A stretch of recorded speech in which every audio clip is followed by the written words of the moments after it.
அந்த சர்ப்பம் வலு சர்ப்பமானவன் எப்பொழுது வருவானோ அப்பொழுது நடக்கிற ஒரு நிகழ்ச்சியை இங்கே கடவுள் யோவானாகிய சீடனுக்கு காண்பித்தார். அந்த சம்பவத்தை என் தம்பி எப்படி எடுத்துக்கொண்டு எவ்வளவு வேகமா வீசி காட்டினார் பாத்தீங்களா? அவன் பிரசவம் பண்ணும்போது செத்து போயிட்ட கஷ்டப்பட்டாலாம், பிரசவம் வரும்போது கஷ்டப்பட்டாலாம். அதையா சொல்லி இருக்குதுங்க. வேதத்தை முழுத வாசித்து பார்க்க வேண்டாமா? நான் இப்படி 12-13 வருஷமா சொல்லிட்டு இருக்கிறேன். தம்பிக்கு எச்சரிக்கை சொல்றேன். இப்பவும் கடவுளுடைய சத்தியத்துக்கு கீழ்படி முழுக்கப்படி முழுக்க வச்சு தப்பையத்தை இன்னொரு சொல்லாத, ஒரு கூட்டத்தை கெடுக்காத, முஸ்லீம் மக்களை கெடுத்துடாத. நான் கிறிஸ்தவ மக்களை கெடுக்கக்கூடாது. கெட்ட அத்தனைக்கு நான் தான் பழியாரி. அந்த பழி ரத்த பணி போது என்ன செய்யணும்? தம்பி உன்னை எச்சரிக்கிறேன். இங்கே இருக்கப்பட்ட மக்களை சீவனைக்குள் ஆகும்படி வேதத்துக்கு மாறாக கெடுதல்களை சொல்லிவிடக் கூடாது. யாரா இருந்தாலும் சரி, கடவுள் நமக்கு சொன்ன காரியத்தை உண்மையா முழுதையும் படிச்சு தெரியலன்னு தெரியலன்னு சொல்லணும், தெரிஞ்சா தெரிஞ்சதை சொல்லணும். ஆகவே இங்க கொண்டு சொல்லப்பட்ட அந்த பெண் இதை குறித்து சொல்லப்படாது. இங்க மாமிச்சிக்கிட்டு இருந்த பிள்ளை பெற்ற காரியத்தை சொல்லல, வரப்போற காலத்தில் சொல்லப்பட்டிருக்குது. அடுத்தாப்புல ரோமர் 3:5-8 படிங்க. ஐயா உங்களால் கூட படிங்களேன். ரோமர் 3:5-8 வரைக்கும். அப்படி சொல்லக்கூடாது. நான் மனுஷர் போய் பேசுகிற பிரகாரமாய் பேசுகிறேன். நம்முடைய அநீதி தேவனுடைய நீதி விளங்க பண்ணினால் என்ன சொல்லுவோம்?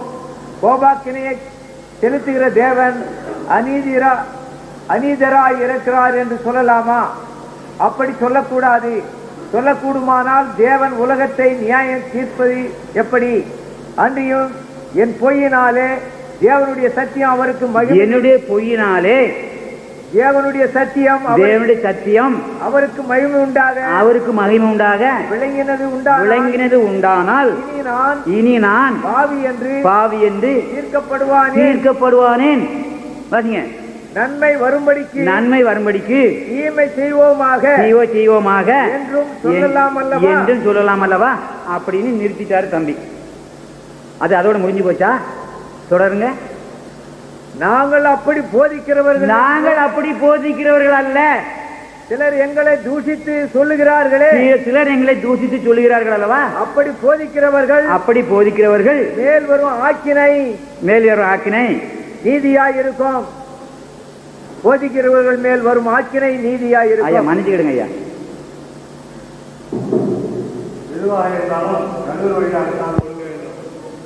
பெரியவர்களே, இதனை கடைபிடிக்க வேண்டுமாக கேட்டுக்கொள்கின்றேன். நடுவர் வழியாகத்தான் ஏதாவது கொடுக்க வேண்டும். 3:5-8 ரோமர் 3:5-8 அவங்க முழுதையும் வாசிக்கல.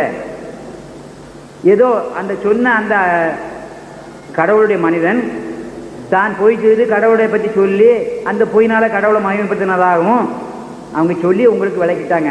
உண்மை என்ன? கடைசியில் அதை பற்றி வாசிங்கய்யா. நான் பொய்யும் சொல்லலாம் அல்லவா? என் பொய்யினாலே தேவனுடைய சத்தியத்தை அவருக்கு மகிமை உண்டாகும்படி விளக்கினது உண்டானால் இனி நான் பாவி என்று தீர்க்கப்படுவானேன். நன்மை வரும்படிக்கு தீமை செய்வோமாக என்றும் சொல்லலாம் அல்லவா? நாங்கள் அப்படி போதிக்கவில்லை என்றும் சிலர் எங்களை தூஷித்து சொல்லுகிறார்களே, இப்படி அநியாயமாக அப்படின்னு சொல்றாரு. வசனம் இப்பதான் முழுமை பெற்றது. உங்களை இடர்களுக்குள் உண்டாகும்படியாக இப்படி ஒரு வசனத்தை சொல்லக்கூடாது அப்படின்னு நான் கேட்டுக்கிறேன். அடுத்த வசனம் அப்போஸ்தலர் 17:18. அப்போஸ்தலர் 17:18.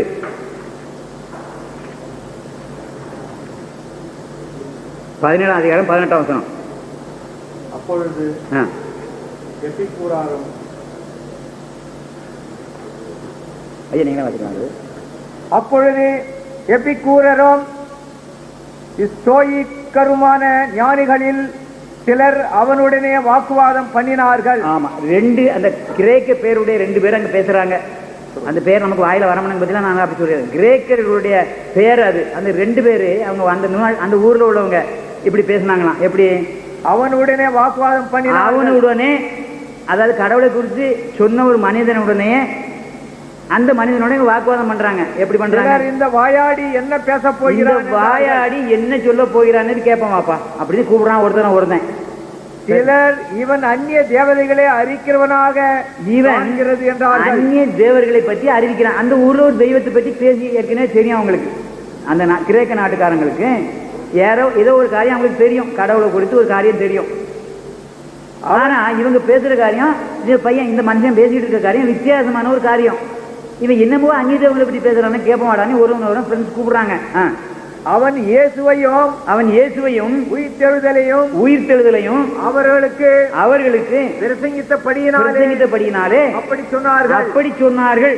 அந்த ரெண்டு பேரும் ஏன் அப்படி நினைச்சது அந்த கூட்டத்துக்குள்ள வந்தாங்கன்னு சொன்னா, இவன் யாரே ஒரு ஆளை பற்றி பேசுறான், அந்த ஆளு இயேசுன்னு சொன்னான், அந்த இயேசுங்கிறது உயிர்த்தெழுந்து கடவுள்கிட்ட போனான்னு சொன்னான், அவரை குறித்து அவருக்கு நாங்கள் சாட்சியா இருக்கோம்னு சொன்னான். இது என்னடா என்னவோ நமக்கு தெரியாத ஒரு காரியத்தை சொல்றாங்கன்னு கேட்கறதுக்கு வந்தாங்க.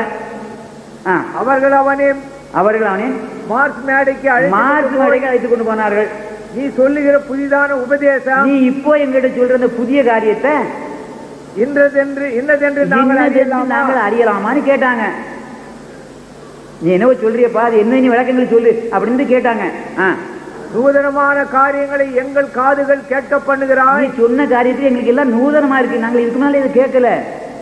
அவைகளின் கருத்து என்னதென்று இருக்கிறோம் என்றார்கள். அதனுடைய கருத்து என்னதென்று அறியும்படி மனதாய் உங்ககிட்ட வந்திருக்கிறோம்ப்பா சொல்லிட்டா அப்படின்னு கேட்டாங்க. அந்த அத்தேனே பட்டணத்தார் எல்லாரும் அங்கே தங்குகிற அந்நியரும் நவமான காரியங்களை சொல்லுகிறதிலும் அவங்க பெரிய ஆட்கு. என்னன்னு சொன்னா, அவங்க புதுசா எதையாவது ஆராயணும், அறியணும், புதிய காரியங்களை தெரிஞ்சுக்கணும் சொல்லி அந்த ஊருக்காரங்களோட பழக்க வழக்கம் சொன்னா, யாராவது அடுத்த நாட்டுக்காரங்க வந்தாலும் யாரும் வந்தாலும் என்ன சொல்றீங்கப்பான்னு கேட்கறதுக்கு இவங்க செவி கொடுப்பாங்க. புதிய காரியம் அதுல என்ன இருக்குது, அது என்ன புதிய தத்துவம் இருக்குது, இவன் என்னத்தை பற்றி சொல்றான் அப்படின்னு ஆராய்ச்சியாளர்கள் அங்க இருந்தாங்க. சொல்லுங்க.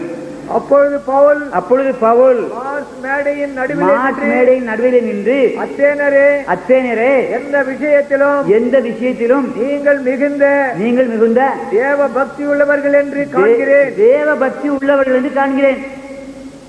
எப்படி என்றால் நான் இங்கே சுற்றித் திரிந்து உங்கள் ஆராதனைக்குரியவர்களை கவனித்து பார்த்த பொழுது, உங்களுடைய ஆராதனை விவரங்களை கவனித்து பார்த்த போது,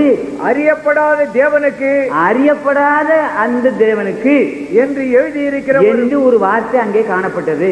பலிபீடத்தை அந்த பலிபீடத்தில் எழுதியிருந்தது. அவங்க அறியாம ஒரு கடவுளை குறித்து நினைத்து கொண்டிருந்தார்கள். நீங்கள் அறியாமல் ஆராதிக்கிற அவரையே போதும் நான் உங்களுக்கு அறிவிக்கிறேன். நீங்கள் அறியாமல் ஆராய்த்து கொண்டிருக்கிறீர்களே, உங்களுக்கு விளக்கம் இல்லாமலே, ஒன்றும் தெரியாமலே அந்த அறியப்படாத கடவுளை குறித்து அறிந்து கொள்ளும்படியாக அவரை குறித்து ஆராதிக்கிறீர்களே, அதை குறித்து தான் உங்களுக்கு பேச வந்திருக்கிறேன்னு அவன் சொன்னான். இப்படித்தான் யாரும் சொன்னாங்களா? பைபிள் இருந்து வசனம் எடுத்து காட்டினாங்க. முக்கா கணக்கு தாண்டினாங்க, முக்காலே முண்டானி, அரை விஷயம் 3/4 விஷயம் கூட தாண்டினாங்க. உண்மையாக முழுத்தையும் வாசித்தாங்களா, முழுதையும் சொன்னாங்களா, விளக்குனாங்களா? சரி, என்னை மனுஷங்களும் கடந்து போகிறேன். இயேசு ஞானஸ்நானத்தை குறித்து சொன்னாங்க. குர்ஆன் 3:5, மத்தேயு 3ஆம் அதிகாரம் 5ஆம் அதிகாரம் 11ஆம் வசனம் 12ஆம் வசனம். இயேசு ஞானஸ்நானத்தை குறித்து மத்தேயு 3ஆம் அதிகாரம் 5ஆம் வசனம் 11ஆம் வசனம் வரைக்கும் வாசிங்க.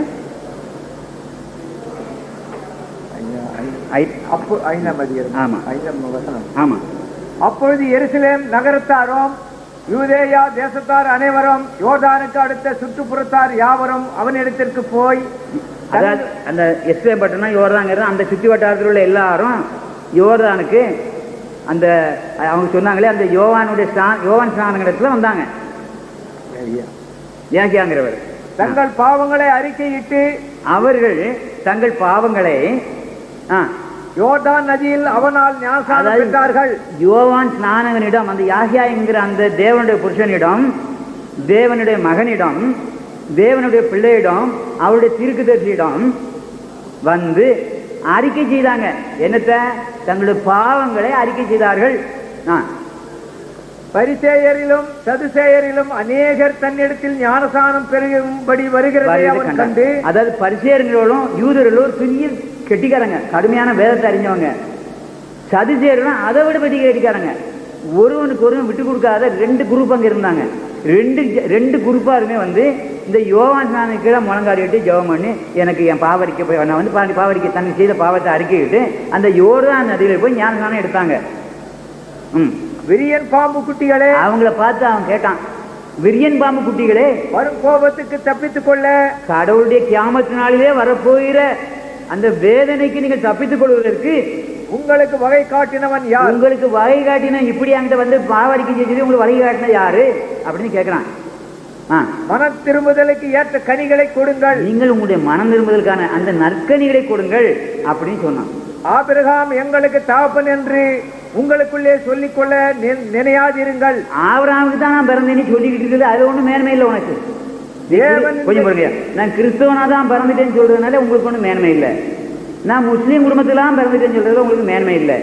அதெல்லாம் சும்மா நம்ம சொல்லிக்கிறதே தவிர உண்மையிலேயே நம்முடைய உள்ளம் மனமாடி இயேசு கிறிஸ்துவை அல்லது முகமது சொல்லுகிற அந்த தூதரை, முகமது ஐயா ஏற்றுக்கிட்ட அந்த தூதரை ஏற்றுக்கொண்டு குர்ஆன் 3:56 படி விசுவாசித்து அங்கே ஞானஸ்நானம் எடுத்துக்கொண்டால் அவனுக்கு பாவம் மன்னிக்கப்படும் அங்கே சொல்லப்பட்டிருக்கு. சரி, தொடர்ந்து வாசிங்க. தேவன் இந்த கல்லுகளினாலே ஆபிரகாமுக்கு பிள்ளைகளை உண்டு பண்ண வல்லவராய் இருக்கிறார் என்று உங்களுக்கு சொல்லுகிறேன். நீங்க எல்லாம் இங்க வரலன்னா கூட கடவுள் ஆபிரகாம் அல்லது ஆபிரகாம் போல ஒரு முஸ்லீமாக இருக்கக்கூடிய பிள்ளைகளை இந்த கல்லுனாலே உண்டாக்குவார். அன்றைக்கு மண்ணுனால உண்டாக்கி வச்சாரு, எலும்பாதான் மனைவியை உண்டாக்குனாரு, ஈசாவை தம்முடைய அருளால உருவால வார்த்தையால உண்டாக்குனாரு. இப்போ கல்லால கூட கடவுள் உண்டாக்கிடுவாரு மனுஷனை. நீ எனக்கு தேவையில்லை. அவருக்கு கல்லிலையும் உண்டாக்க முடியும், அவனுக்கு மண்ணிலும் உண்டாக்க முடியும், எங்கே இருந்தும் அவன் மனிதனை சிருஷ்டிக்க முடியும். ஆனாலும் உன் மேலே இறக்கம் கொண்டு உன் உள்ளத்துல லவாமாங்கிற ஒளிவாழ்வை காட்டி என்கிட்ட வரவழைச்சிருக்கிறாரு. நீ உன் பாவத்தை அறிக்கை செய்திருக்கிறா, சரி உனக்கு நான் ஞானஸ்நானம் கொடுக்குறேன், நீ மனதுங்கிறதுக்கு ஒரு அடையாளத்தை தரேன். ஞானஸ்நானங்கிறது எனக்கு என்னன்னு தெரியாது. கடவுள் சொல்லியிருக்கிறாரு, அவருடைய தூதன் சொல்றான், யோவான் சொல்றான், என்னை அதற்காகத்தான் அனுப்பினார் சொல்றான். அதனால அதை பெற்றுக்கொள்றோம், அதை விசுவாசிக்கிறோம். ஆதாமை பார்த்துட்டு இது செய்யாதனால செய்தான். ஆதாமுக்கு சிரமணி அந்த தூதர்கள் சொன்னாரு, தூதர்கள் சிரமணிஞ்சாங்க. இங்கே சொல்லப்படுது, நீ ஞானஸ்நானம் எடுத்துக்க யோவாங்கிட்ட சொல்லி அவங்கள அனுப்புறாரு. ஞானஸ்நானம் கொடுக்க முடியாத நான் வந்தேன்னு சொல்றான். அந்த மனிதன்கிட்ட போய் எல்லாரும் ஞானஸ்நானம் எடுக்கிறாங்க. தொடர்ந்து இப்பொழுதே கோடரியானது மரங்களின் வேறு அருகே வைத்திருக்கிறது. அந்த சொல்லப்படுது, ஆகையால் நல்ல கனி கொடாத மரம் எல்லாம் வெட்டுண்டு அக்கினியிலே போடப்படும். கடவுளுக்குள்ள வராதவன் ஆபிரகாமுக்கு பிள்ளைகளாக அவரை போல மனிதன் மாறை வராமல் விட கோடரியால வெட்டப்பட்டு அக்னி நெருப்புலே போடப்படும் சொல்லுது. அதான் நம்மளை தான் தப்பு செய்தா அக்னி கடல்ல போடுவனே அங்கே எச்சரிக்கிறார் கடவுள் அவரது மூலமாக. மனம் திரும்புதலுக்கென்று நான் ஜலத்தினால் உங்களுக்கு ஞானஸ்நானம் கொடுக்கிறேன். எனக்கு பின் வருகிறவரோ என்னிலும் வல்லவராய் இருக்கிறார். அவருடைய பாதரட்சிகளை சுமக்கிறதற்கு நான் பாத்திரன் அல்ல. அவர் பரிசுத்த ஆவியினாலும் அக்னியினாலும் உங்களுக்கு ஞானஸ்நானம் கொடுப்பார். இது இயேசுவானதை குறித்து சொல்லி இருக்கிறாரு அவர். அது நம்ம பின்னால காரியங்கள் வரும்போது இது தூதர் கொள்கையில் உள்ள காரியம். நான் அதை பேசுறேன். சட்டங்களையும் வேதத்தையும் கை கொண்டு ஆக வேண்டும். நிறைவேற்றுவது நமக்கு நம்ம 2 பேருக்கும் இது கட்டளை. அதனால நான் நிறைவேற்றணும்ப்பா, நீ எனக்கு ஞானஸ்நானம் கொடுக்கணும், நான் உங்ககிட்ட பெறணும் அப்படின்னு சொல்லி இது கடவுளுடைய அனாதி தீர்மானம். இதை நீ எனக்கு கொடு அப்படின்னு சொன்னாரு.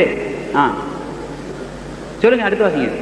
அப்பொழுது அவருக்கு இடம் கொடுத்தான். இயேசு ஞானஸ்நானம் பெற்று ஜலத்திலிருந்து கரை ஏறின உடனே இங்கே அவர் அறிக்கை செய்யல.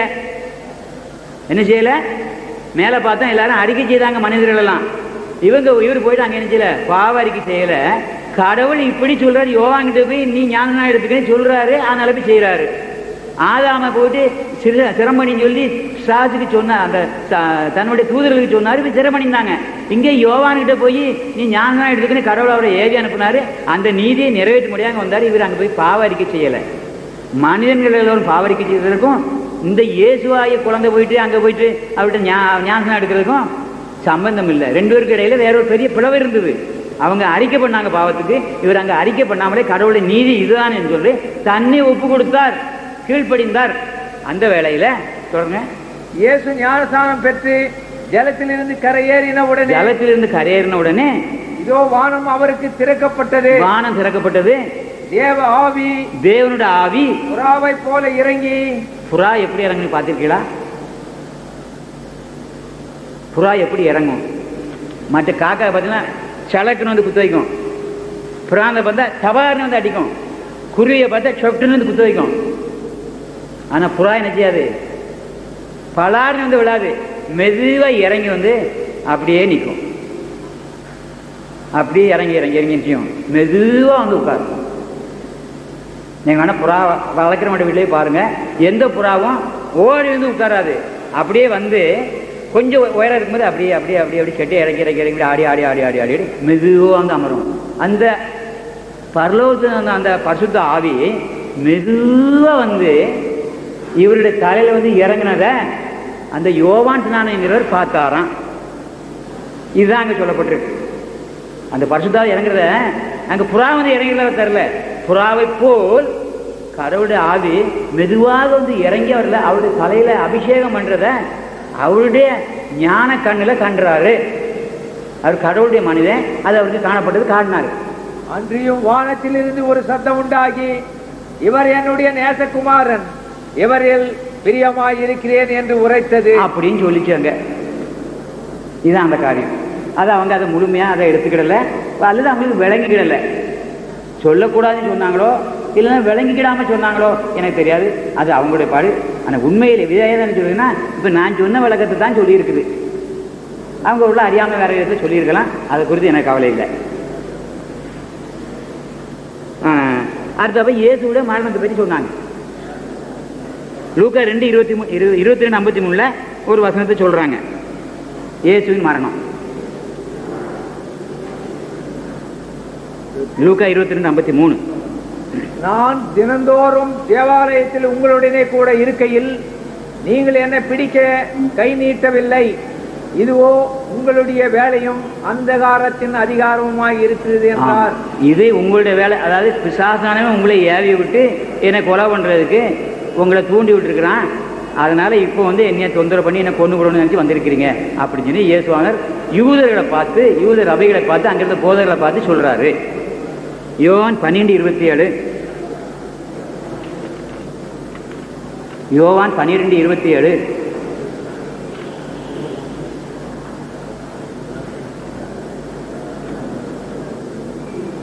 இப்பொழுது என் ஆத்துமா கலங்குகிறது, நான் என்ன சொல்லுவேன்? இதாவே இந்த வேலை நின்று என்னை லட்சியம் என்று சொல்வேனோ? ஆகிலும் இதற்காகவே இந்த வேலைக்குள் வந்தேன். இதற்காகவே இந்த வேலைக்குள் வந்தேன். எந்த வேலைக்குள்?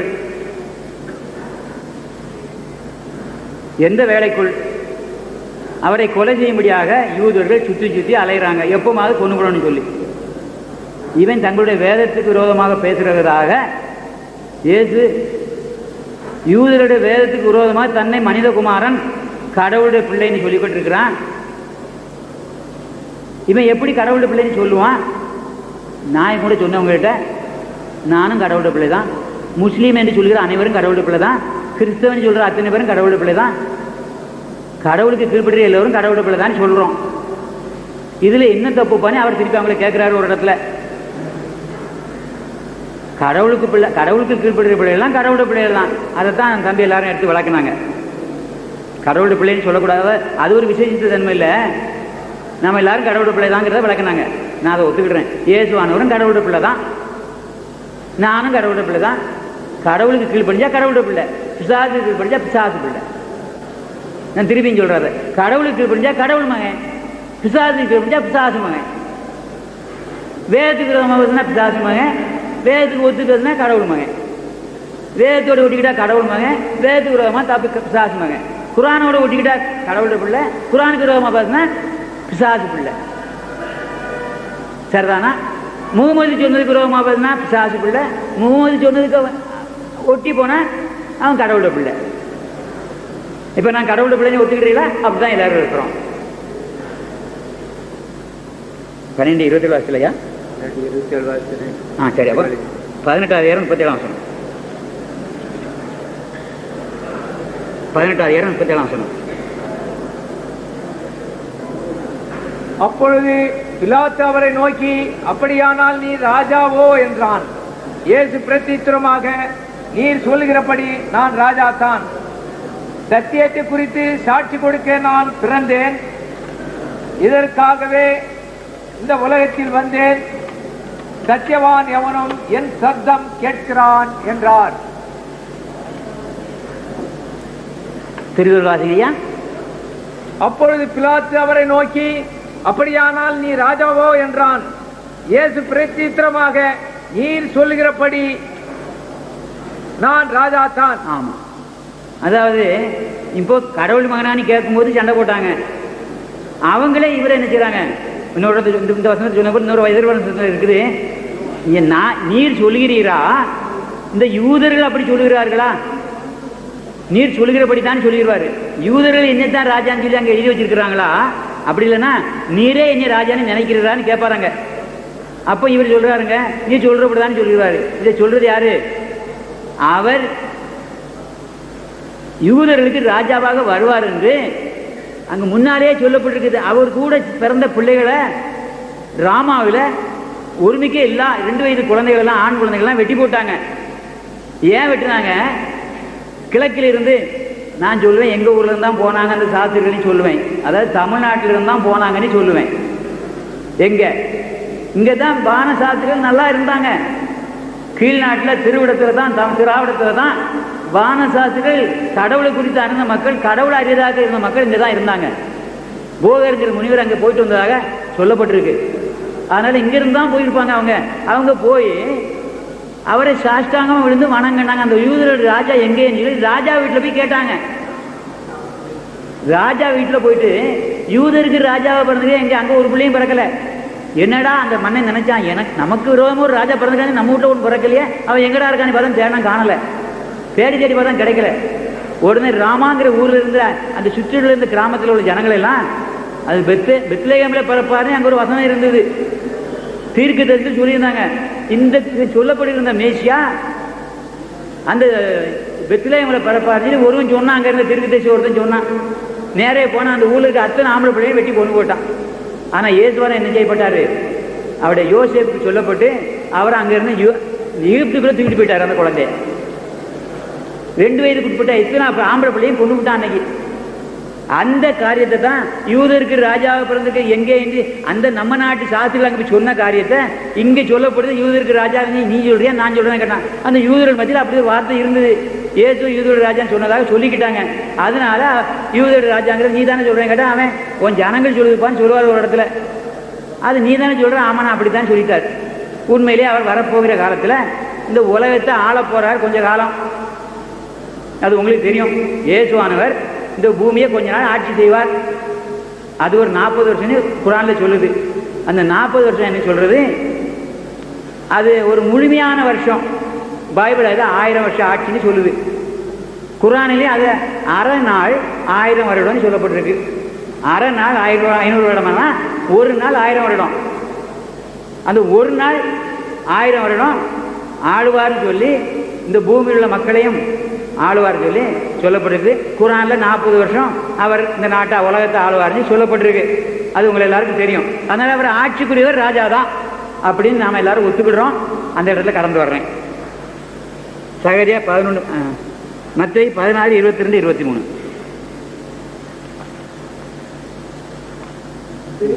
மத்தேயு 16 22 23.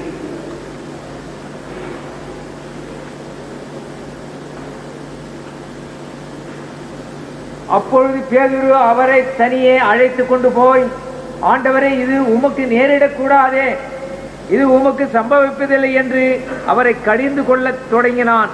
இந்த பகுதியில் இயேசுவான தன்னுடைய மரணத்தை குறித்து பேசிக்கிட்டு இருக்கிறார் யூத ஜனங்கள் மத்தியில். அவரை பின்பற்றி இருக்கிற ஜனங்கிட்ட இப்படி நான் மறிக்க போறேன் அப்படி சொல்லிட்டு இருக்கிறாரு. அப்போ பேதுரு என்ன சொல்றான்? அவருடைய சீசன் பிரதான சீடன், உமக்கு அப்படி நடக்கூடாது சாமி, உமக்கு அப்படி நடக்கூடாது. இவன் என்ன நினைக்கிறான்?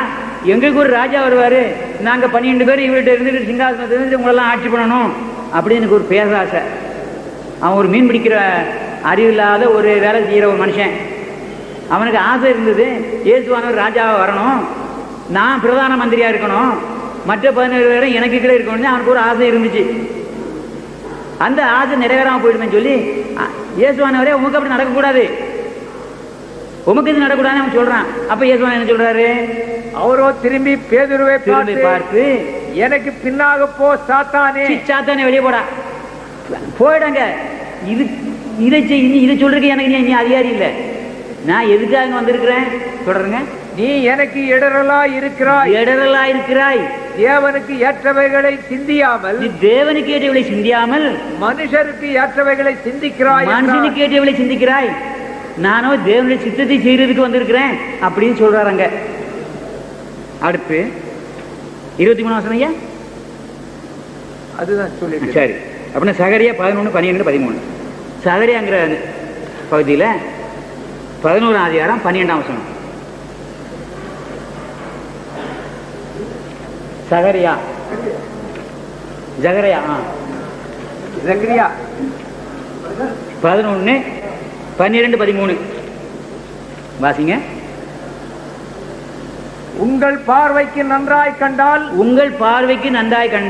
என் கூலியை தாருங்கள், இல்லாவிட்டால் இருக்கட்டும் என்று அவர்களோட சொன்னேன். இது தீர்க்க தரிசனம். ஜெரமிங்கிற ஒரு தீர்க்கதரிசி சகரியாங்கிற புத்தகத்துல அவர் கண்ட தீர்க்கதரிசி சொல்றாரு, என்னுடைய கூலி எனக்கு தாருங்கள், இல்லாவிட்டால் இருக்கட்டும் அப்படின்னு சொல்றாங்க. அப்பொழுது எனக்கு கூலியாக 30 வெள்ளிக்காசை நிறுத்தார்கள். கர்த்தர் என்னை நோக்கி அதை குயவனிடத்தில் எறிந்துவிடு அப்படி சொன்னார். இதுவே நான் அவர்களால் மதிக்கப்பட்ட மேன்மையான மதிப்பு, இதுதான் அவருக்கு நான் மதிக்கப்பட்ட அந்த மேன்மையான வேல்யூ அப்படி சொல்றாரு. நான் அந்த 30 வெள்ளிக்காசை எடுத்து அவைகளை குயவனுக்கென்று கர்த்தருடைய ஆலயத்திலே எரிந்து விட்டேன்.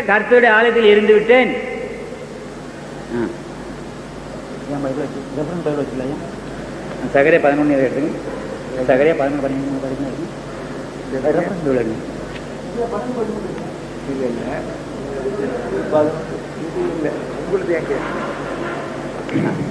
சகரியா 11, 12 அதில் ரெஃபரன்ஸ் நம்பரில் பைபிளை சொல்லி பாருங்க. வாசிங்கய்யா. சகரியா 11, 12, 13 கடைசி வசனம் 13 வாசிங்க. கர்த்தர் என்னை நோக்கி அதை குயவனிடத்தில் எரிந்துவிடு என்றார். இதுவே நான் அவர்களால் மதிக்கப்பட்ட மேன்மையான மதிப்பு. அந்த தீர்க்கதரிசி சொல்லப்படுகிற அந்த மனிதனுக்கு,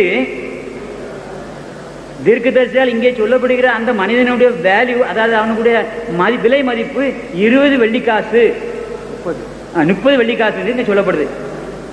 அந்த மனிதன் யாருன்னு பார்ப்போம். சங்கீதம் 22, 16.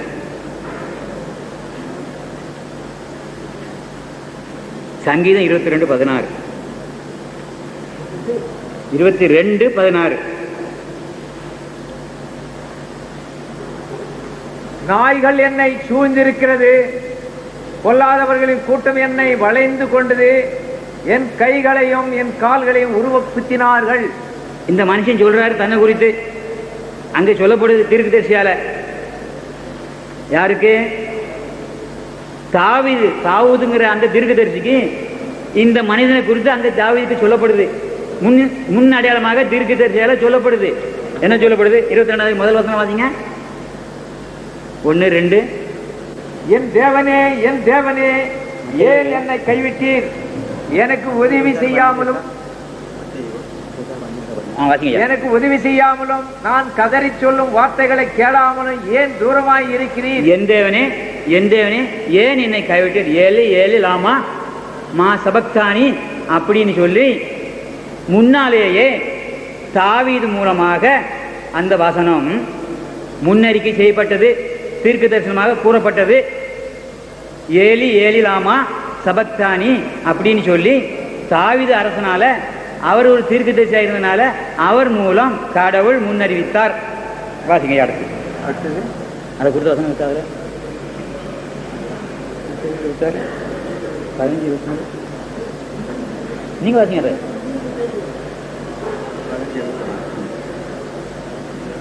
26 சொல்லுங்க வாசிங்கய்யா. எத்தனாவது? எதை வாசிங்க இப்போ? 1வது வசனம். 2வது வசனம் இருக்கா? 2வது வசனம் வாசிங்க.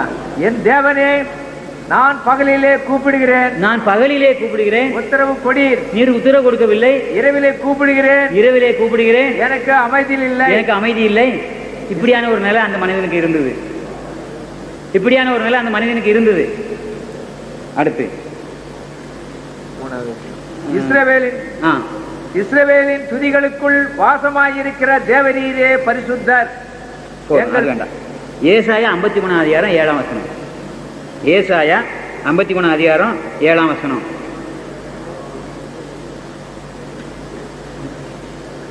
அவர் நெருக்கப்பட்டும் ஒடுக்கப்பட்டும் இருந்தார், ஆனாலும் தம்முடைய வாயை அவர் திறக்கவில்லை. அடிக்கப்படும்படி கொண்டு போகப்படுகிற ஒரு ஆட்டுக்குட்டியைப் போலவும், தன்னை மயிர் கத்திருக்கிறவனுக்கு முன்பாக சப்தமிடாதிருக்கிற ஆட்டை போலவும் அவர் தம்முடைய வாயை திறவாதிருந்தார். அவர் தமக்கு கொடுக்கப்படுகிற எந்த தண்டனையையும் ஏற்றுக்கொண்டு வாயை திறவாமல் இருந்தார். அந்த மனுஷன் இங்கே ஏசாயா தீர்க்கதரிசி சொல்லுகிற அந்த மனுஷன் தமக்கு கொடுக்கப்படுகிற தண்டனை முழுவதையும் ஏற்றுக்கொண்டு தமது வாயை திறவாமல் இருந்தார். இந்த 53 அதிகாரம் முழுக்கவே அந்த மனிதனை குறித்து தான் சொல்லப்படுகிறது. அந்த மனிதனை குறித்து தான் சொல்லப்படுகிறது. அது ஒரு நிறைய வசனம் இருக்கு. எனக்கு வாசி நேரத்தை போக வேண்டாம். ஒரு வசனத்தால் அதை அறிந்து கொள்ள முடியும். 53 அதிகாரம் முழுவதிலையும் நீங்கள் வேணா வாசித்து பாருங்க. அது முழுவதும் அந்த மனிதனை குறித்து சொல்லப்பட்டிருக்குது. முழு சம்பவமும் இருக்கும் அங்கே நடந்த காரியங்கள் எல்லாம். நீங்க விரும்பினா இன்னொரு வசனத்து கூட 12வது வாசிங்க. அதை அவர் தம்முடைய ஆத்மாவை மரணத்தில் ஊற்றி, தம்முடைய ஆத்மாவை மரணத்தில் வேதனையில் ஊற்றி, அக்கிரமக்காரில் ஒருவராக எண்ணப்பட்டு, அக்கிரமக்காரர்கள் ஒருவராக எண்ணப்பட்டு, அநேகருடைய பாவத்தை தாமே சுமந்து, தாமே தம்மில் சுமந்து, அக்கிரமக்காரருக்காக வேண்டிக் கொண்டது நிமித்தம் அநேகரை அவருக்கு பங்காக கொடுப்பேன் என்று கடவுள் ஏசாயா தீர்க்கதரிசியின் மூலமாக உண்மையை வெளிப்படுத்துகிறார். அடுத்து ஐயா மத்தேயு 26, 15, 24 வாசிங்க. மத்தேயு 16, மத்தேயு 26, மத்தேயு 26, 15, 24.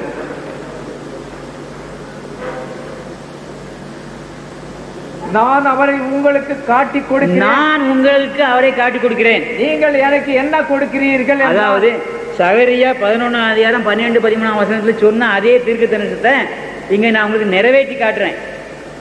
மத்தேயு 26, 15, 24 அங்கே தீர்க்கதரிசியால் சொல்லப்பட்ட காரியம் இங்கே நிறைவேற்றப்படுகிறது. வாசிங்க. அவர்கள் அவனுக்கு 30 வெள்ளிக்காசு, அவர்கள் அவனுக்கு இயேசுவுக்காக 30 காசு கொடுத்தார்கள், வெள்ளிக்காசை. அது முதல் அவன் அவரை காட்டி கொடுக்க, அது முதல் அவன் இயேசுவை காட்டி கொடுக்க சமயம் பார்த்து கொண்டு இருந்தான். தொடருங்க. புளிப்பில்லாத அப்ப பண்டிகையின் முதல் நாளிலே அவங்களுக்கு ஒரு பண்டிகை ஒன்று வந்துச்சு. சீஷர்கள் இயேசுவின் இடத்தில் வந்து, அன்றைக்கு எல்லாரும் இயேசு கிட்ட வந்தாங்க. பஸ்காவை புசிக்கிறதற்கு நாங்கள் எங்கே உமக்கு ஆயத்தம் பண்ண சித்தமாய் இருக்கிறீர் என்று கேட்டார்கள். அதற்கு அவர், நீங்கள் நகரத்திலே இன்னார் இடத்திற்கு போய், என் வேலை சமீபமாய் இருக்கிறது. என் வேலை சமீபமாக இருக்கிறது. எந்த வேலை? நான் என்னை மரணத்திற்கு ஒப்புடுக்க போகிற நேரம் சமீபமாக இருக்கிறது அப்படின்னு அவர் அதை அர்த்தத்தை விலைக்கு சொல்லாம சொல்றாரு. உன் வீட்டிலே என் சீஷரோடு கூட பஸ்காவை ஆசரிப்பேன் என்று போதகர் சொல்லுகிறார் என்று அவனுக்கு சொல்லுங்கள் என்றார். இயேசு அங்கே சொல்லி அனுப்பினார். அந்த வீட்டில் எங்களுக்கு பஸ்கா பண்டிகை, அதாவது யூதர்கள் அப்படி ஒரு பண்டிகை கொண்டாடுவாங்க. அந்த பண்டிகையின் போது ஒரு ஆட்டுக்குட்டி அடித்து சாப்பிடுவாங்க.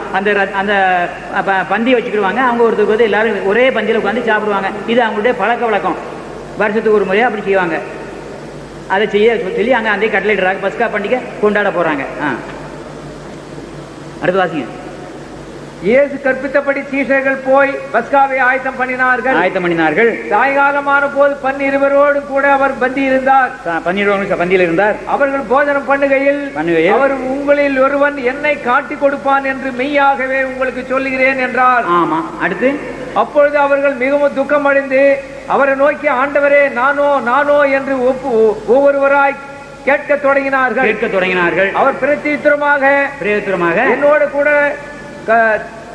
தாளத்தில் கையிடுகிறவனே, இந்த தாளத்துல என் கூட சாப்பிடுறான் பார்த்தா என்னை காட்டி இவன் கொடுப்பான். தான் என்கிட்ட காட்டி கொடுப்பான். யாருன்னு அவர் சொல்லல.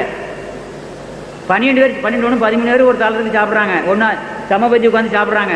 அந்த பேட்ச் இருக்கதாங்கண்ணா அது ஒரு படம் போட்டுருக்காங்க. அப்படி இப்படி ஒரு ரவுண்டு யூ மாதிரி ஒரு ரவுண்டில் வச்சு ஏசுவான அந்த பக்கம் இருக்காரு, அந்த பக்கம் யோவான் இருக்காரு, அந்த பக்கம் பேதர் இருக்காரு, இப்படியா கொஞ்சம் பேர் இருக்க மாதிரி ஒரு படத்தை சித்தரிச்சிருக்காங்க. அது சும்மா சித்தரிப்பு. எப்படி இருந்தாங்க நமக்கு தெரியாது. அவன் மனதில் அந்த கலைஞனுக்கு அப்படி ஒரு எண்ணம் வந்திருக்கு. அப்படி படம் போட்டு வச்சிருக்கிறான். சில படங்கள் அப்படி இருக்குது, போட்டு வச்சிருக்கிறாங்க. அதனால அவங்க எல்லாம் ஐக்கிய பந்தியில இருந்தாங்க. எல்லாரும் இயேசுவான கூட சேர்ந்து அதில் சாப்பிட்டாங்க. இந்த தாளத்தில் எவன் கை விடுறானோ, அதாவது ஒரே பெரிய பாத்திரத்தில் சாப்பாடு வச்சு எல்லாரும் சாப்பிட போறாங்க. வாசிங்க, தொடர்ந்து வாசிங்க. மனுஷகுமாரன் தம்மை குறித்து எழுதியிருக்கிறபடியே, மனிதகுமாரன் சகரியாவிலே எழுதப்பட்டிருக்கிறபடி போகிறார்.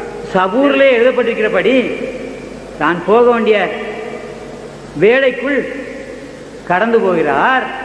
ஆயினும் சொல்லுங்க.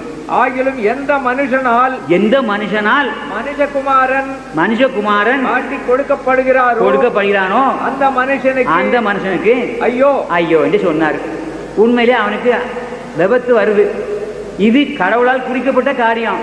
இப்படி ஒரு மனுஷனை கடவுள் ஆக்கிறதுக்கு அங்கே ஏற்கனவே தீர்க்கதரிசியா சொல்லப்பட்டாயிற்று. அந்த மனுஷன் தான் செய்ய வேண்டிய கடமை செய்கிறான். அவன் செய்து இருக்கலன்னா வேற ஒருத்தன் செஞ்சிருப்பான். அங்கே அவன் அதுக்குன்னு நியமிக்கப்பட்ட மனுஷன் செய்கிறான். அதை கடவுள் அங்கே ஆண்டவர் இயேசு அவங்க காட்டி கொடுக்குறாருங்க. அவங்களுக்கு சொல்லும். அவரை காட்டி கொடுத்த யூதாசும் அவரை நோக்கி, ரபி நானோ என்றான். யூதா பார்த்துட்டு நான் அப்படி செய்ய போறேன்னு கேட்டான். அதற்கு அவர் நீ சொன்னபடியே என்றார். எப்படி இருக்கு? நீ சொன்னபடியே அது அவங்க 2 பேருக்கும் தான் தெரியும், மற்றவங்களுக்கு தெரியாது. மற்றவங்களாம் என்ன நினைச்சிட்டு இருக்கான், இவன் என்னதான் மீன் வாங்க, அவன் இப்போ பணம் வச்சிருப்பானா, மீன் வாங்கிருப்பான், கத்திரிக்காய் வாங்க போயிருப்பான், எதுக்கு போச்சு சொல்றாரு ஆண்டவன்னு நினைச்சுக்கிட்டானுங்க. ஆனால் ஒருவருக்கு தெரியாது. அங்கே அவன் நினைச்சுட்டான், யூதர்கிட்ட போயிட்டு நான் சுருக்கிடுற விஷயத்தை அங்கே சப்ஜா நிறைய யூதர்கிட்ட போயிட்டு பணத்தை கேட்குறான். அவங்க 30 காசை கொடுத்தாங்க. இங்கே வந்து பார்த்தா அவருக்கு ஆக்கினை தீர்ப்பு கொடுத்தாச்சு. இயேசுவானவருக்கு கொலை தண்டனை கொடுத்தாச்சு. இவன் வந்து பார்த்தான், இந்த பரிசுத்தமான மனிதன் நான் சும்மா 30 காசு வாங்கிட்டு அவர் எங்கேயா ஓடி போயிடுவார், மறைஞ்சு போயிடுவார் நினைச்சிட்டுலாம் கொடுத்தேன். இயேசுவானவர் பல சமயங்களில் யூதர்கள் மத்தியில் இருந்து மறைந்து போனார்னு சொல்லப்பட்டிருக்கு. அவளை விட்டு கடந்து போனார் சொல்லப்பட்டிருக்குது. அவர்கள் கண்களுக்கு மறைந்து எங்கெங்கே போயிருக்கிறார். பல சமயங்களில் அவர் கொலை செய்ய வரும்போதெல்லாம் தப்பி இருக்கிறாரு. அப்படியாக இப்போ 30 காசை வாங்கிட்டு போயிட்டோம்னா அவர் தப்பிட்டு போயிடுவார், நம்ம பிழைச்சிக்கலான்னு ஒருவேளை நான் என் சவலை புத்தியில் அப்படி சொல்கிறேன். ஒருவேளை அப்படி நினைச்சிக்கிட்டு செய்திருப்பான். ஆனால் இது கடவுளுடைய சித்தம் அங்கே சொல்லப்பட்டிருக்கு முன்னக்கூட்டி. அதனால் அவன் செய்தான். இங்கே கொலை தீர்ப்பு சொல்லப்பட்டவனே அவன் கொண்டு போய் அந்த கோயிலில் எரிஞ்சிட்டான்.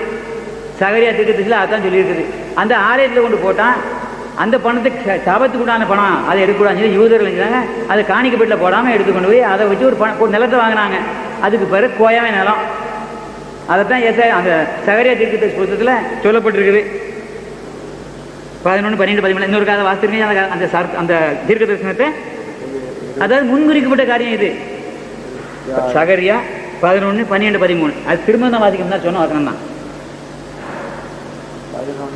12, 13 சகரியா 11ஆம் அதிகாரம். உங்கள் பார்வைக்கு நன்றாய் கண்டால் என்ற கூலியை தாருங்கள், இல்லாவிட்டால் இருக்கட்டும் என்று அவர்களோட சொன்னேன்.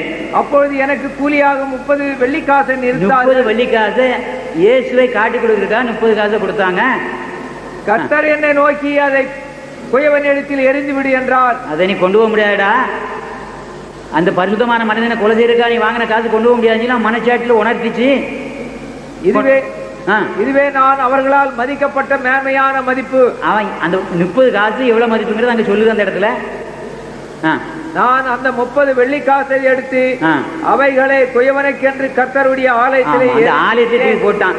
அங்க இருந்த அந்த யூத ரபிமாரு அந்த காசு எடுத்து அந்த ஊழியர் பணத்தை போடாம கோயில் கணிக்கையில் போடாம எடுத்துக்கொண்டு ஒரு கோயவங்கிற ஒரு நிலத்தை வாங்கி அதை அனாதைகளை பதிக்கிற ஒரு இடத்த கொண்டு வச்சுட்டாங்க. அனாதைகள் யாரோ எவனோ யூதர் இல்லாதவர்களை பதிக்கிறதுக்காக ஒரு புறம்போக்கு நிலமா அதை வாங்கி போட்டாங்க. இதாங்க நடந்த சம்பவம். 50 எத்தனை வருஷம் வாசிங்க மத்தியில் 26 15 வாசிலோ 24 வாசிட்டோ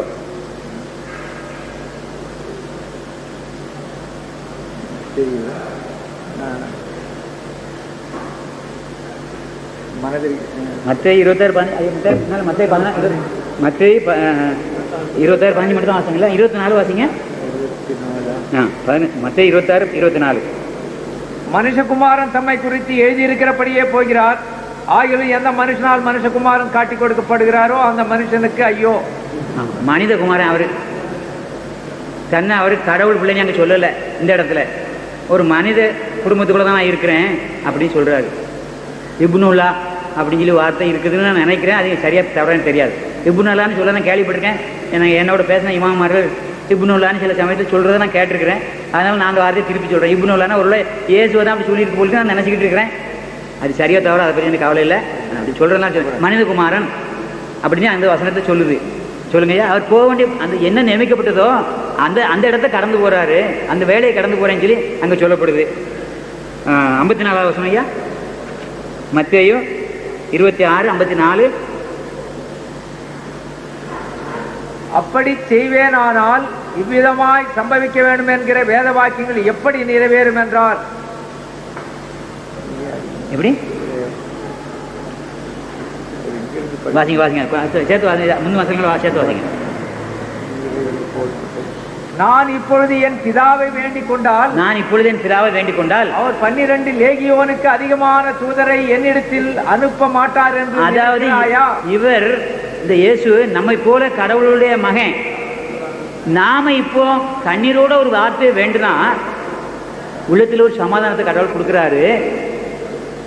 உண்மையிலேயே நீங்க தவா பண்ற போது உங்க உள்ளத்தில் ஒரு சமாதானம் கிடைக்குது. ஒரு முஸ்லீம் ஜெபம் பண்ற போது, தொழுது கொள்கிற போது உள்ளத்தில் ஒரு சமாதானம் கிடைக்குது. ஒரு கிறிஸ்தவன் கடவுளை நோக்கி வேண்டிக் கொள்கிற போது அந்த சமாதானம் கிடைக்குது. கண்ணீரோடு கேட்கிற போது அந்த சமாதானம் கிடைக்குது. அப்படியே அந்த உறுதியோட அங்க அவர் பேசுறாரு. வாசிங்க அடுத்த வருஷம் பிடிக்கிற வரும்போது அப்படி செய்வேனானால் இவ்விதமாய் சம்பவிக்க வேண்டும் என்கிற வேத வாக்கியங்கள் எப்படி நிறைவேறும் என்றார். இது சம்பவிக்கலன்னா அது எப்படி அந்த முன்னாள் சொல்லப்பட்ட தீர்க்கதரிசனம் எப்படி நிறைவேற முடியும்? அதனால நான் அந்த வேலைக்குள்ள கடந்து போறேன் அப்படின்னு சொல்றாரு. 66 வசனம் 66. உங்களுக்கு என்னமாய் தோன்றுகிறது என்று கேட்டான். உங்களுக்கு என்னமாய் தோன்றுகிறது என்று கேட்டான். அதற்கு அவர்கள் மரணத்துக்கு பாத்திரராய் இருக்கிறான் என்றார்கள். அவர்கள் யூதர்கள் சொல்றாங்க, இந்த மனுஷன் பேசுறதெல்லாம் இவன் சொல்றதெல்லாம் தப்பு, மரணத்துக்கு பாத்திரனா இருக்கிறான். இவன் தன்னை தேவகுமாரன் சொல்லிட்டான், கடவுள் மகனை சொல்லிட்டான், நான் கடவுளால இந்த இப்படியான ஒரு காரியத்துக்கு என்ன நியமிச்சிருக்கான்னு சொல்றான். இது தப்பு. இவன் பாவங்களை மன்னிப்பேன்னு சொல்றான், மனுஷகுமாரன் சொல்றான், தேவகுமாரன் சொல்றான், என்னெல்லாம சொல்றான். இவன் எங்களுடைய யூத கலாச்சாரத்துக்கு எங்களுடைய வேத பண்பாட்டுக்கு மாறாக பாவம் செய்யறான். இவன் கொலை மரணத்துக்கு பாத்திரனா இருக்கான்னு அவங்க சொல்றாங்க. லூக்கா 24:26. லூக்கா 24:26.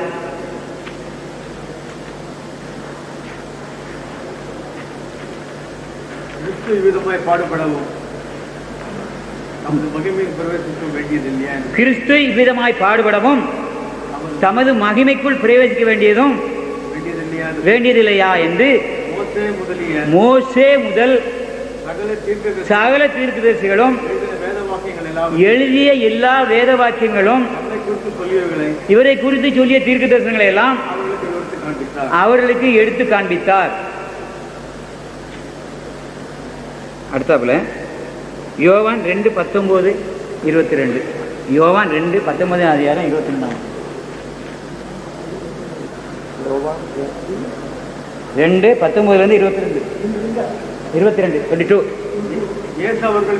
யோவான் 2 ஆமா 2ஆம் அதிகாரம் 19ஆம் வசனத்திலிருந்து 22 வரையிலும்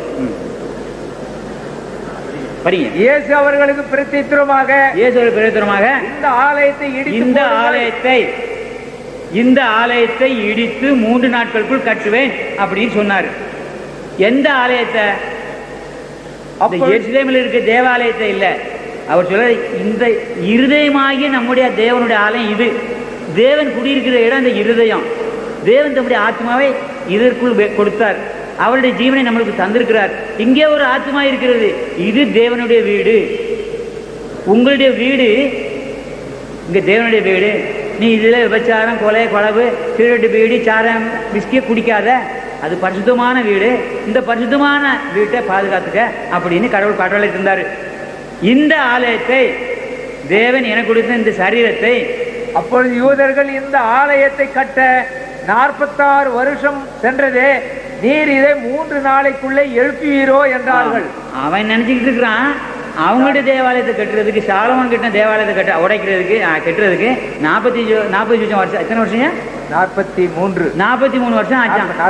46 வருஷம் ஆச்சுது. இந்த 46 வருஷத்துல கட்டின கட்டடத்தை நீ 3 நாள்ல திருப்பி உடைச்சு போட்டு நான் கட்டுறேன்னு சொல்றிய. உடைச்சு போட்டா எங்களுடைய மகிமையெல்லாம் இதுல போயிடுமாடா. ஆலயத்தை உடைச்சு போட்டா என் மகிமை, எங்களுடைய யூதர்கிட்ட மகிமையெல்லாம் போயிடுமே. நீ அதை இப்படி ஏமாத்தி எங்களை உடைச்சு போட்டுட்டு கட்டுற மாதிரி சொல்லி எங்களை ஏமாத்தி உடைக்க சொல்றியா? வஞ்சகக்காரன் அப்படின்னு சொல்லி அவங்க நினைச்சு பேச ஆரம்பிச்சாங்க. அவரோ தம்முடைய சரீரமாகிய ஆலயத்தை குறித்து பேசினார். தம்முடைய சரீரமாகிய இந்த இருதயத்தை குறித்து பேசினார், இந்த ஆத்மாவை குறித்து பேசினார், இந்த சரீரமாகிய ஆலயத்தை குறித்து பேசினார். நாம் எல்லோரும் ஆண்டவருடைய ஆலயங்கள். ஒவ்வொருவரும் தனித்தனியே கடவுளுக்கு நம்ம ஆலயங்கள். நம்முடைய சரீரம், நம்முடைய இருதயம் பரிசுத்தமாய் காக்கப்படும்படியாக ஆண்டவனால் கொடுக்கப்பட்ட இந்த சரீரம், அவருக்காக இந்த சரீரம் இருக்கணுமே தவிர பிசாசுக்காக, குடிக்கிறதுக்கு வெறிக்கிறதுக்காக, விபச்சாரம் வேசித்தனம் பண்றதுக்காக இந்த சரீரம் இல்லை. உலக ஆசைக்காக இல்லை, உலக அனுபவத்துக்காக இல்லை, கடவுளுக்காக வாழ்ந்த சரீரம் கொடுக்கப்பட்டிருக்குது. இந்த சரீரத்தை நீ ஒடுக்கி உனக்குள்ள கீழ்படுத்தி இறைவனுக்குள்ள உன்னை ஆக்கிக்கிறணும். அப்படி உடைச்சு நொறுக்கணும். நீ இப்படி ஏற்கனவே இருக்கிற இந்த துன்மார்க்கமான ஜீவியத்துக்குள்ள இல்லை, அதுலெல்லாம் உடைச்சி நொறுக்கி நீ உன்னை ஆண்டவனுக்குள்ளாக இந்த திரும்ப இந்த ஆலயத்தை கட்டணும், உன்னை புதுப்பித்து கட்டணும். நீ புது மனுஷன் ஆகணும், நீ புது சிருஷ்டி ஆகணும்.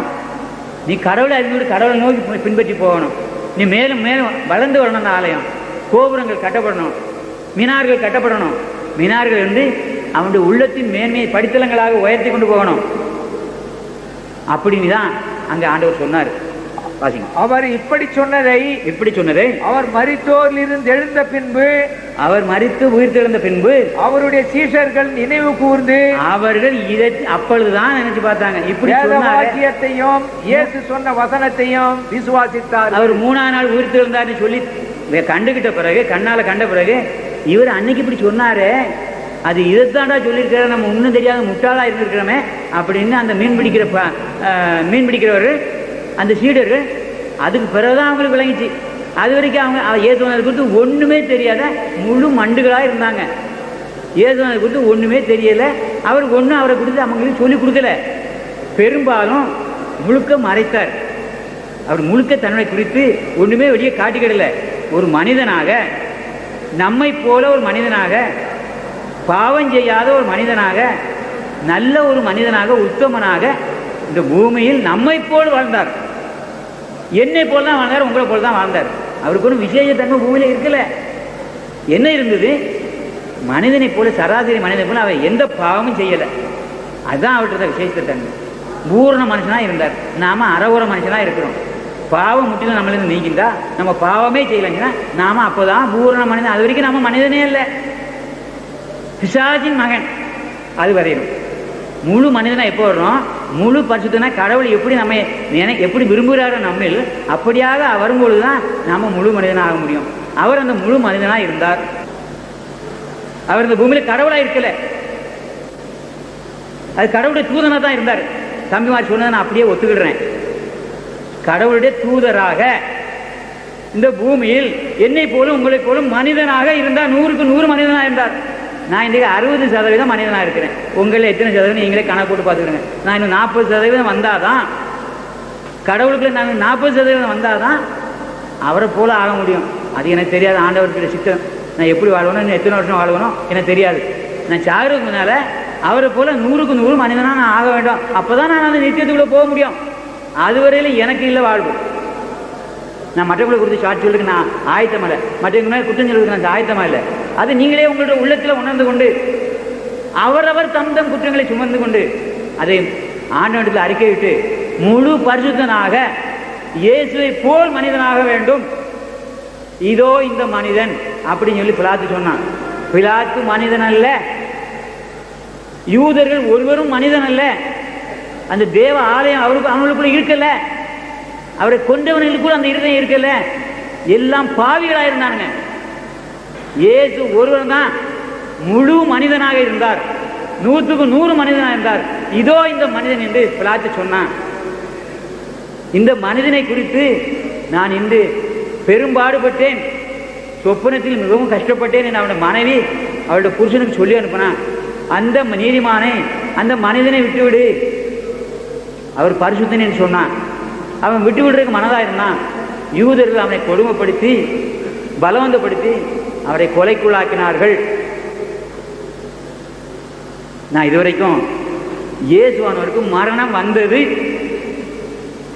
அது முன்குறிக்கப்பட்ட தீர்க்க தரிசனங்கள் மூலமாக கடவுளுடைய சித்தப்படி இயேசுவுக்கு மரணம் ஏற்பட்டது. சரீர மரணம், ஆத்ம மரணம் அவருக்கு ஒருபோதும் ஏற்படவில்லை.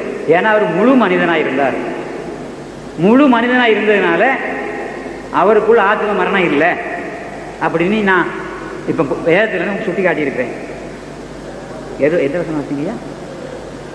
2:19 வாசிங்க. எந்த அதிகாரம் வாசிங்க? 21 வாசிக்கலாம். 22 வாசிக்கிறேங்க. 22 வசனம் வாசிக்கிறேங்க. வாசிக்கலாம். அப்புறம் 10 அதிகாரம் 11 வசனம். 10 அதிகாரம் 11 வசனம். யோவான் 10:11 நான் உங்களுக்கு தருவையா, நீங்கள் என்ன அவசரம்? யோவான் 10 அதிகாரம் 11 வசனம். அவன் பிரதித்துவமாக இயேசு என்னப்பட்ட ஒருவர் சேருண்டாக்கி என் கண்களின் மேல் பூசி நீ போய் சீலோவான் குளத்திலே கழுவு என்றான். அப்படியே தான் போய் கழுவி, அவன் போய் கழுவி பார்வை வந்தது. ஏதோ ஒரு சின்ன அற்புதத்தை செஞ்சார். அது நதிங். இதை விட பெரிய காரியம் குர்ஆன்ல சொல்லப்பட்டிருக்கு. இதை விட பெரிய காரியம் குர்ஆன்ல சொல்லப்பட்டிருக்கு. நான் இதை சும்மா சில்ல அந்த பிச்சைக்காரன் போட 5 காலமாக நினைக்கிறேன். இந்த அற்புதம் இல்லை அதில் ஒன்றும். கண்ணு தெரியல, அவனை என்ன வைத்தியம் பண்ணார். என்ன செய்தார்? கொஞ்சம் மண்ணில் துப்பி அப்படி குழச்சிக்கிட்டு கண்ணில் தடவினார். எங்கள் ஊரில் எங்கள் பாட்டிக்கெல்லாம் வைத்தியத்தை பண்ணுவான். முருங்கை மரத்தை ஒன்று இருந்ததுன்னா அதை வச்சு 100 வியாதியை சுகமாக்கிடுவான் எங்கள் பாட்டி. அற்புதமாக பண்ணிட்டா. அவள் பண்ணாத அற்புதத்தை இவர் பண்ணிட்டாரு. முருங்கை மரம் வீட்டில் இருந்தால் அடியில் இருக்க வேரில் ஒரு மருந்து, மேலே இருக்க மேரில் ஒரு மருந்து, இடையில இருக்க வேரில் ஒரு மருந்து, நேரே போகிற ஆணி வேரில் ஒரு மருந்து, பட்டியில் ஒரு மருந்து, உள்ளே இருக்க சேதல் ஒரு மருந்து, அது உள்ளே இருக்க இன்னொரு பஞ்சு மாதிரி இருக்குது அதில் ஒரு மருந்து, இலையில் ஒரு மருந்து, காயில் ஒரு மருந்து, பூவில் ஒரு மருந்து உண்டாக்கிடுவா எங்கள் பாட்டி. என் பாட்டி எனக்கு கொடுத்த மருந்து 28 வருடங்களான எனக்கு வியாதி இல்லை. எனக்கு இப்பொழுது நல்ல அறிவு வந்த காலத்தில் இருந்து சொல்கிறேன். 28 வருடமாக எனக்கு ஒரு நோயும் இல்லை. நான் ஆண்டவருக்குள்ளே ஜீவிக்கிறேன். நான் குடித்ததில்லை, வெறித்ததில்லை, பாலச்சையில் தப்பிதமான காரியங்களை செய்ததில்லை. இறைவனுக்குள்ளே வந்த பிறகு, ஆண்டவனை கண்டுகொண்ட பிறகு எனக்கு வியாதி வரல. அவனுக்கு செய்த காரியம் பெருசு இல்லை. பாருங்க, அடுத்த வருஷம் 15 வருஷம். ஆமாம், 10,015 வருஷம்.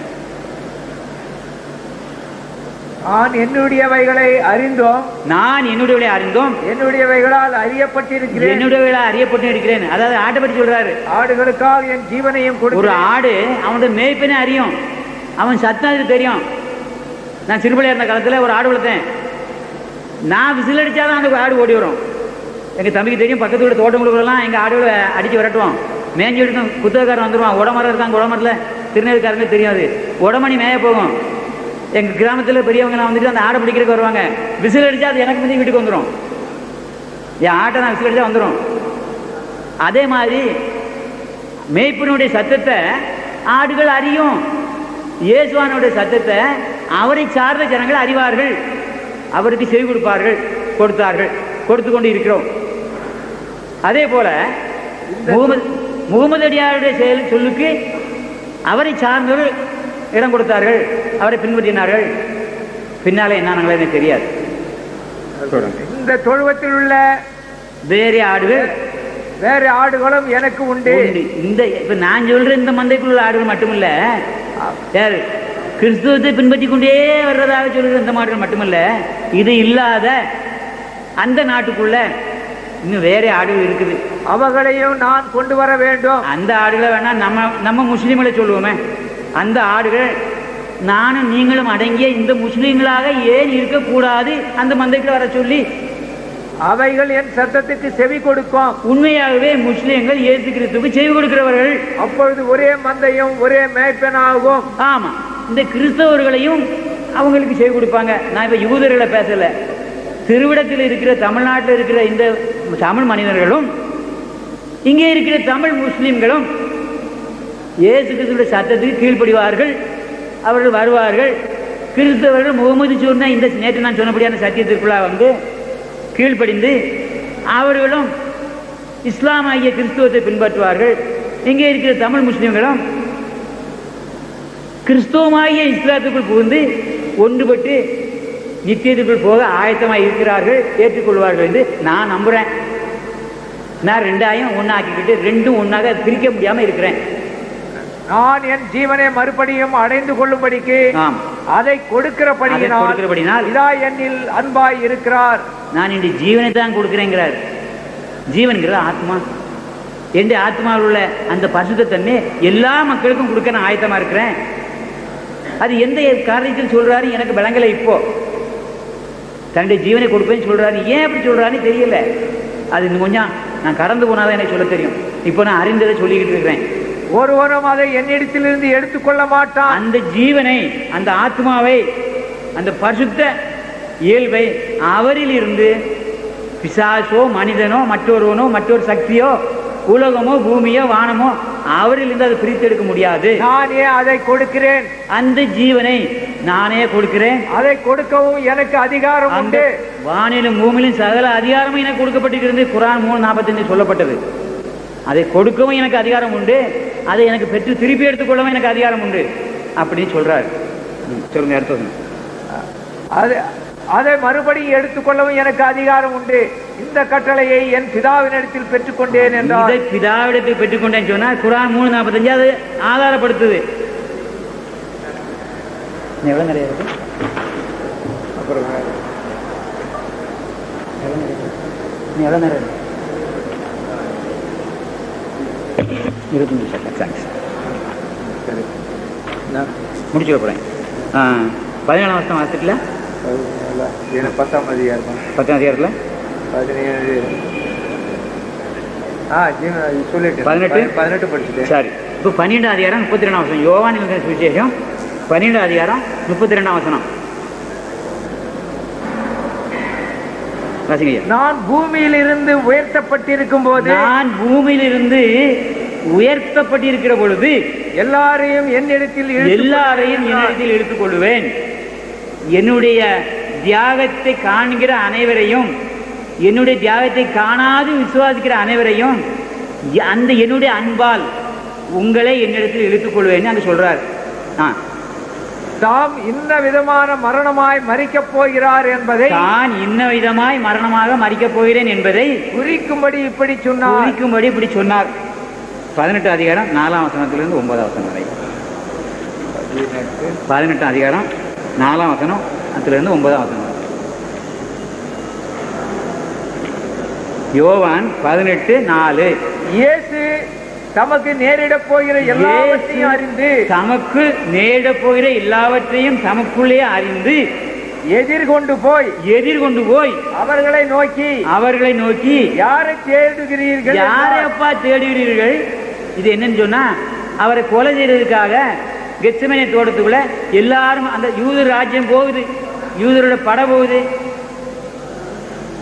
யூதரோட படை கெத்செமனே தோட்டத்துக்குள்ள போகுது. அவர் அங்க இருக்கிறாரு. அவங்க இயேசுவை எங்கே தேடுறாங்க. அவங்களுக்கு அதை கண்டுபிடிக்க முடியல. இயேசுவை போல அவருடைய சித்தி பெரியம்மா பிள்ளைகள் 2-3 பேர் அங்கே இருக்கிறாங்க. யோவான் அவரை போல இருக்கிறான் ஏறத்தால. இதில் எதை இயேசுன்னு அவங்களுக்கு புரியலை. அதனால தான் யூதாஸை கொண்டு போயிட்டு அவரை காட்டி கொடுக்க சொன்னான். யூதாஸ் போயிட்டு அவரை முத்தம் கொடுத்து காட்டி கொடுத்தான். திருப்பி அவன் யாரையோ தேடுறப்பான்னு கேட்டார். இயேசுவை தேடுறாங்க. நான் இருக்கிறேனே. வாசிங்க அந்த வசனத்தை. அவருக்கு அவர்கள் பிரத்யேகமாக நசரேயனாகிய இயேசுவை தேடுகிறோம் என்றார். நசரேயனாகிய இயேசுவை தேடுகிறேன் சொன்னார்கள். அதற்கு இயேசு நான் தான் என்றார். நான் தான் அந்த இயேசு சொல்றவன். அவரை காட்டி கொடுத்த யூதாஸ் காரியத்தும் அவர் உடனே கூட நின்றான். அவர்கள் கூட நின்றான் சாட்சிக்கு. அடுத்து நான் தான் என்று அவர்களிடத்தில் சொன்ன உடனே அவர்கள் பின்னிட்டு தரையிலே விழுந்து கிடந்தார்கள். கொல்றைக்கு வந்திருக்கிறான் படை. யூதருடைய ஆலயத்தை சேர்ந்த போர் வீரர்கள் இயேசு வந்து கொல்றதுக்காக பிடிக்க வந்திருக்கிறாங்க, நியாயம் விசாரிக்கிறதுக்காக. யூதர்களும் நல்லவங்க தான், நியாயம் விசாரிக்காம கொள்றது இல்லை. போயிட்டு அறுவை எடுத்து வெட்டி கொண்டு போடுறது இப்போ நான் நடக்குதுல்ல, போன இடத்த வெட்டி கொள்றது அப்படி இல்லை. நல்ல மனுஷன் தான் யூதனோட ஓரளவு கூட்டி போய் நியாயம் விசாரிக்க போகிறான். நியாயம் விசாரிக்க போகிற இடத்துக்கு அவரை பிடிச்சிட்டு போகணும்னு நினைக்கிறான்.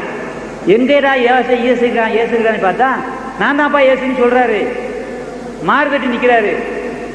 இப்படி சொன்னவனு அவன் எவ்வளோ இருக்கிறவனு தான் போர் வீரர். இவர் அடிக்கலை மிதிக்கலை கொல்லலை, சொன்ன உடனே விழுந்துட்டான். மீண்டும் அவர் மறுபடியும் அவர்களை நோக்கி யாரை தேடுகிறீர்கள்? யாரப்பா தேடுறீங்க? அவர்கள் நசரேயனாகிய இயேசுவை தேடுகிறோம். நசரேயனாகிய இயேசுவை தேடுகிறோம் திரும்பவும் சொன்னாங்க.